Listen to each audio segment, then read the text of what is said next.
हरिओम नमो नारायण। हरे कृष्ण। राधे राधे। आंवला नवमी की सभी को हार्दिक बधाई हो। आज आप सभी सुनिए आंवला नवमी की कथा। एक राज्य में आंवल्या नाम का एक राजा था। राजा ने यह प्रण लिया था कि वह अपनी प्रजा में रोजाना 1.25 मन आंवला दान करेगा, उसके बाद ही खाना ग्रहण करेगा। राजा अपने प्रण के अनुसार ऐसा ही करता था, लेकिन उसके बेटे और बहू को ये बात पसंद नहीं थी। इसलिए एक दिन उसके बेटे बहू ने सोचा कि राजा इतने सारे आंवले रोजाना दान करते हैं, इस प्रकार तो एक दिन सारा खजाना खाली हो जाएगा। एक दिन बेटे ने राजा से कहा कि उसे इस तरह दान करना बंद कर देना चाहिए। राजकुमार की बात सुनकर राजा को बहुत दुख हुआ और राजा ने रानी के साथ महल का त्याग कर दिया। फिर क्या था, राजा आंवला दान नहीं कर पाए और अपने प्रण के कारण कुछ खाया भी नहीं। जब भूखे प्यासे 7 दिन हो गए, तब भगवान को उनके ऊपर दया आ गई। इसलिए भगवान ने राजा के लिए जंगल में ही महल, राज्य और बाग बगीचे सब बना दिए और ढेरों आंवले के पेड़ लगा दिए। जब राजा रानी ने ये देखा कि जंगल में ही उनके राज्य से भी 2 गुना राज्य बसा हुआ है, राजा रानी से कहने लगे, रानी देख, कहते हैं कभी भी सत्य का साथ नहीं छोड़ना चाहिए। आओ नहा धोकर आंवला दान करें और भोजन ग्रहण करें। राजा रानी ने आंवले दान करके खाना खाया और खुशी खुशी नए महल में रहने लगे। उधर आंवला देवता का अपमान करने व माता पिता से बुरा व्यवहार करने के कारण राजकुमार के बुरे दिन आ गए। उसका राज्य शत्रुओं ने छीन लिया। वह दाने दाने को मोहताज हो गया और काम ढूंढते हुए अपने पिताजी के राज्य में आ पहुंचा। उसकी हालत इतनी बिगड़ी हुई थी कि पिता ने उन्हें बिना पहचाने हुए काम पर रख लिया। बेटे बहू सोच भी नहीं सकते थे कि उनके माता पिता इतने बड़े राज्य के मालिक भी हो सकते हैं, सो उन्होंने भी अपने माता पिता को नहीं पहचाना। एक दिन बहू ने सास के बाल गूंथते समय उनकी पीठ पर मस्सा देखा।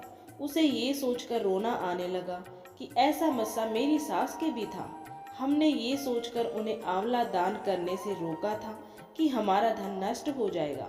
आज वो लोग न जाने कहाँ होंगे। ये सोचकर बहू को रोना आने लगा और आंसू टपक टपक कर सास की पीठ पर गिरने लगे। रानी ने तुरंत पलटकर देखा और पूछा कि तू क्यों रो रही है। उसने बताया, आपकी पीठ जैसा मस्सा मेरी सास की पीठ पर भी था। हमने उन्हें आंवले दान करने से मना कर दिया था, इसलिए वे घर छोड़कर कहीं चले गए। तब रानी ने उन्हें पहचान लिया, सारा हाल पूछा और अपना हाल बताया। अपने बेटे बहू को समझाया कि दान करने से धन कम नहीं होता बल्कि बढ़ता है। बेटे बहू भी अब सुख से राजा रानी के साथ रहने लगे। अब सुनिए आंवला नवमी की दूसरी कथा। एक कथा के अनुसार एक बार जगत गुरु आदि शंकराचार्य भिक्षा मांगने एक कुटिया के सामने रुके।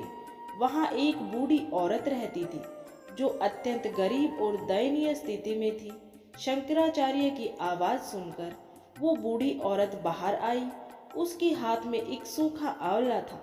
वो बोली, महात्मा, मेरे पास इस सूखे आंवले के सिवाय कुछ भी नहीं है जो आपको भिक्षा में दे सकूं। शंकराचार्य को उसकी स्थिति पर दया आ गई और उन्होंने उसी समय उसकी मदद करने का प्रण लिया। उन्होंने अपनी आंखें बंद की और मंत्र रूपी 22 श्लोक बोले। ये 22 श्लोक कनकधारा स्तोत्र के श्लोक थे। माता लक्ष्मी ने दिव्य दर्शन दिए। इससे प्रसन्न होकर माँ लक्ष्मी ने उन्हें दिव्य दर्शन दिए और कहा कि शंकराचार्य, इस औरत ने अपने पूर्व जन्म में कोई भी वस्तु दान नहीं की। यह अत्यंत कंजूस थी और मजबूरीवश कभी किसी को कुछ देना ही पड़ जाता तो यह बुरे मन से दान करती थी। इसलिए इस जन्म में इसकी ये हालत हुई है। यह अपने कर्मों का फल भोग रही है, इसलिए मैं इसको कोई सहायता नहीं कर सकती। शंकराचार्य ने देवी लक्ष्मी की बात सुनकर कहा, हे महालक्ष्मी माता, इसने पूर्व जन्म में अवश्य दान धर्म नहीं किया है, लेकिन इस जन्म में इसने पूर्ण श्रद्धा से मुझे ये सूखा आंवला भेंट किया है। इसके घर में कुछ नहीं होते हुए भी इसने ये मुझे सौंप दिया है। इस समय इसके पास यही सबसे बड़ी पूंजी है। क्या इतना भेंट करना पर्याप्त नहीं है? शंकराचार्य की इस बात से देवी लक्ष्मी प्रसन्न हुई और उसी समय उन्होंने गरीब महिला की कुटिया में स्वर्ण के आंवलों की वर्षा कर दी। अब आप सभी सुनिए आंवला नवमी की पूजन विधि। किस विधि से आपको आंवला नवमी का पूजन करना चाहिए। महिलाएं आंवला नवमी के दिन स्नान आदि करके शुद्ध मन से आंवला वृक्ष के समीप जाएं। आंवले के वृक्ष के नीचे पूर्व दिशा की ओर उन्मुख होकर पूजन करना चाहिए। उसके आसपास साफ सफाई करके आंवला वृक्ष की जड़ में शुद्ध जल अर्पित करना चाहिए। उसके पश्चात धात्री वृक्ष अर्थात आंवले के वृक्ष की जड़ में दूध की धार गिराते हुए ओम धात्रे नमः मंत्र से पितरों का तर्पण करना चाहिए। पूजन सामग्रियों से वृक्ष की पूजा करें और उसके तने पर कच्चा सूत या फिर मोली की 8 परिक्रमा करते हुए लपेटें। कुछ जगहों पर 108 परिक्रमा भी की जाती है।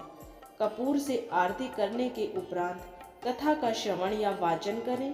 साथ ही परिवार और संतान की सुख समृद्धि की कामना करके ब्राह्मण को भोजन कराकर दक्षिणा प्रदान करें।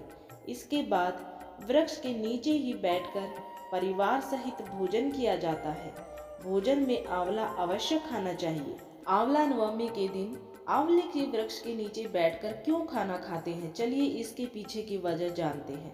आंवला नवमी के दिन आंवले के वृक्ष के नीचे खाना बनाकर ब्राह्मणों को खिलाना चाहिए।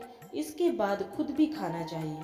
भोजन के समय मुख पूर्व दिशा की ओर रखना चाहिए।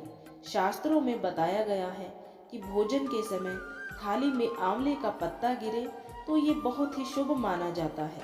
कहा जाता है कि आंवला नवमी के दिन आंवले के पेड़ के नीचे बैठने और खाना खाने से सारे कष्ट दूर हो जाते हैं। आंवले के पेड़ की पूजा और इसके नीचे भोजन करने की प्रथा माता लक्ष्मी ने ही शुरू की थी। एक कथा के अनुसार एक बार माता लक्ष्मी पृथ्वी पर भ्रमण करने आई।